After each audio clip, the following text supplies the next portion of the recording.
यीशु उसके पास जाता है और बपतिस्मा लेने की विनती करता है। यूहन्ना कहता है, मुझे तेरे हाथों बपतिस्मा लेना चाहिए, तू मेरे पास क्यों आया?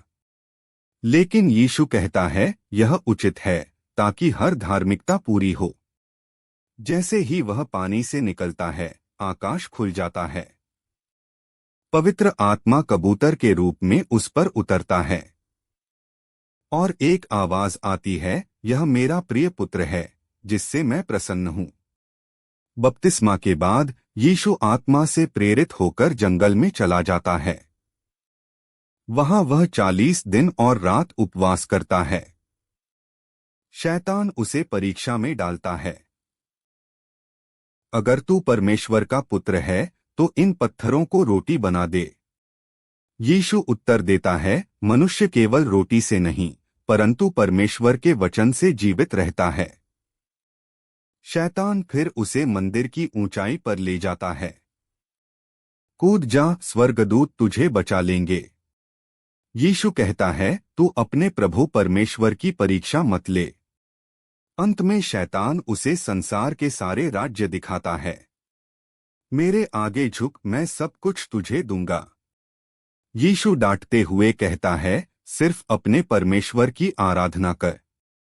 तब शैतान चला जाता है और स्वर्गदूत आकर यीशु की सेवा करते हैं।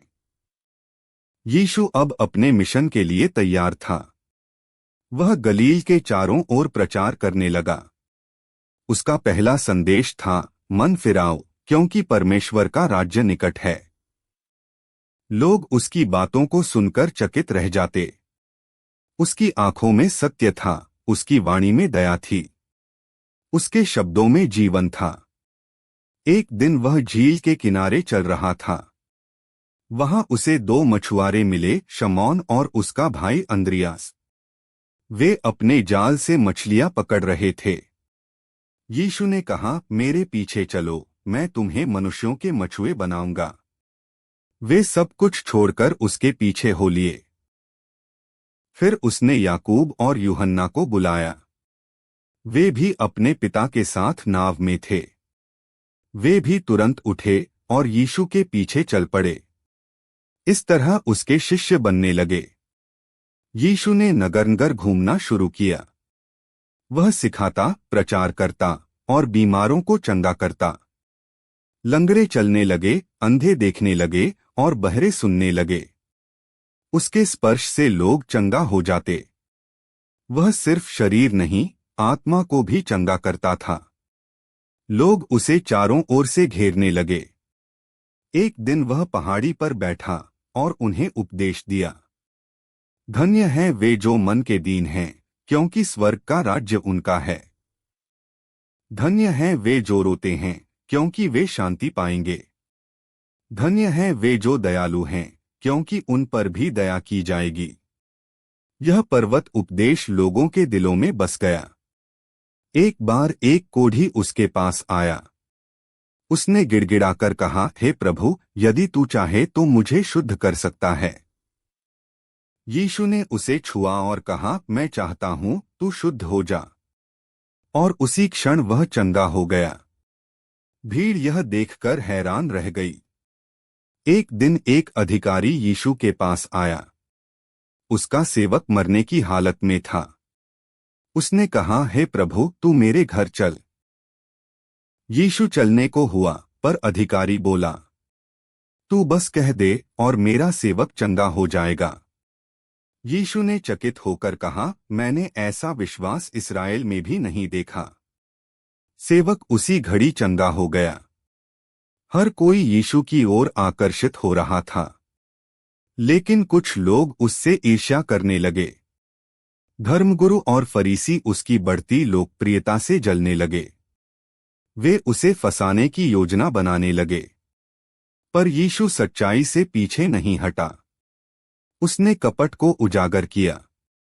उसने कहा, तुम बाहर से तो सफेद दिखते हो, पर भीतर तुम सड़े हुए हो। लोग यह सुनकर चकित हो गए और कुछ क्रोधित भी। फिर भी जो टूटा था, जो अकेला था, जो प्यासा था, वह यीशु की ओर दौड़ता था। उसके पास आशा थी, जीवन था, अनुग्रह था। एक पापिन स्त्री उसके पैरों पर आकर रोती रही। उसने आंसुओं से उसके पांव धोए और अपने बालों से पोंछे। लोग बोले, यदि यह भविष्यवक्ता होता तो जानता कि यह स्त्री कौन है। पर यीशु ने कहा, जिसे अधिक क्षमा किया गया है वह अधिक प्रेम करता है। और उस स्त्री से बोला, तेरे पाप क्षमा हुए। एक बार यीशु ने एक भीड़ को देखा। वे भूखे थे, थके हुए थे, जैसे बिना चरवाहे की भेड़ें। उसने 5 रोटियां और 2 मछलियां लीं। स्वर्ग की ओर देखा, धन्यवाद किया और सबको बांट दिया। 5,000 से अधिक लोग तृप्त हो गए। फिर भी 12 टोकरी टुकड़े बच गए।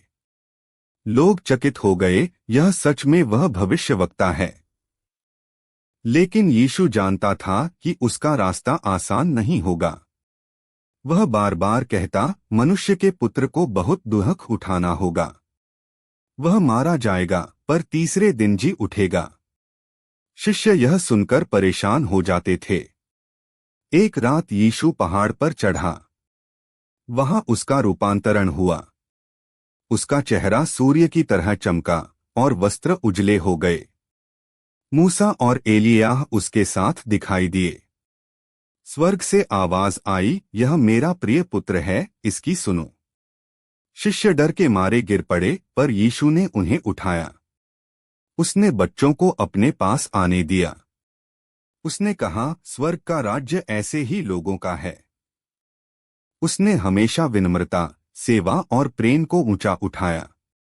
उसने अपने शिष्यों के पैर धोए और कहा, जैसा मैंने किया वैसा तुम भी करो।